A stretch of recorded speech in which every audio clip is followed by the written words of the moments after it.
Judas Iscariot was one of the original 12 disciples of Jesus. He was the one carrying the money bag for the group and making donations to the poor, but he is also the one who betrayed Jesus with a kiss, leading to the crucifixion. There are many stories about Judas Iscariot, and they differ wildly from each other, leaving artists capturing parts of the story with quite some freedom. For example, did he kiss Jesus or not? Was he really a bad person, or was he used by Satan and regretted his actions later? And how did he die? Let's figure out how he is portrayed throughout art history, starting with his role in the Last Supper. Many works of the Last Supper pay attention to the special role of Judas. The reason is that according to the Gospels, Jesus actually predicts that one of his disciples will betray him soon. They naturally wondered who it could be, and the Gospel of John describes it as follows after John asked Jesus who it would be. Jesus answered him, "I will dip this bread into the dish. The man I give it to is the one." So Jesus took a piece of bread, dipped it, and gave it to Judas Iscariot, the son of Simon. When Judas took the bread, Satan entered him. Jesus said to Judas, "What you will do it quickly." It was already dark outside, and after Jesus said this, Judas was leaving. But the other disciples were still confused. They thought he would buy some stuff for the upcoming Passover feast, or maybe make some donations to the poor. So if you see paintings of the Last Supper, how can you recognize Judas? Well, there are a few ways. The easiest way is when the halos are included. Then Judas is the only one without a halo, or in some cases he has a dark halo, like in this fresco by Cosimo Rosselli. Another way to recognize him that he is often separated from the other disciples in some way. Other ways to identify Judas are a Spanish tradition that he has red hair, which was considered at some point as a negative trait. Or you can just try to find the man with the money bag. Or there's a combination of these symbols, like in this painting by Juan de Juanes. No halo, red hair, money bag, and somewhat removed from the group. There are two different reasons provided for Judas's actions. The Gospels of John and Luke mention that he is possessed by Satan, while the Gospel of Matthew mentions the financial reward he will get for betraying his master, which was 30 pieces of silver, and this painting by James Tissot shows him negotiating with the priests. The moment of Judas receiving the money is also chosen by some other artists, although the Gospels are not entirely clear on whether he received the money before the betrayal or only afterwards.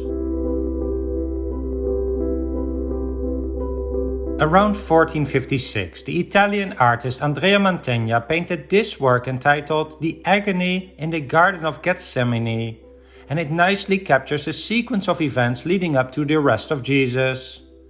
After the Last Supper, Jesus wanted to pray alone in Gethsemane, a garden at the foot of the Mount of Olives. As we see in some other paintings on this subject, he had asked 3 of his disciples to accompany him, but they repeatedly fell asleep. After praying 3 times, Jesus knew that his time had come, and returning to Mantegna's work, we can see Judas Iscariot leading a crowd of people, all carrying swords and clubs to point them where they could arrest Jesus.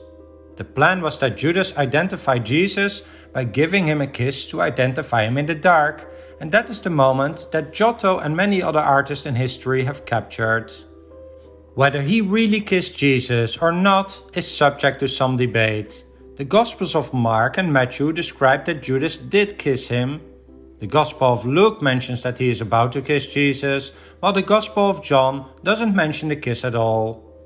And some artists like Caravaggio also leave that in the middle. Several of these artworks also show that one of Jesus' followers grabbed his sword to defend Jesus, and he would cut off an ear of the servant of the high priest. But Jesus condemned the use of violence and would heal the ear immediately.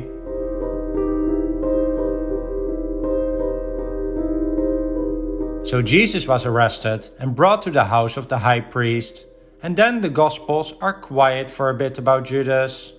The Gospels of Mark and John don't mention him at all anymore, but Matthew tells the story of Judas the morning after the arrest of Jesus, when Judas realized that they had decided to crucify him. He was overcome with guilt and realized that he had sinned. He wanted to return the 30 silver coins, also referred to as blood money, but the priest would not take it back. So Judas threw the money on the temple floor, as you can see in this painting from 1874 by Simo Gomez, and even more explicitly in this painting from 1890 by James Tissot.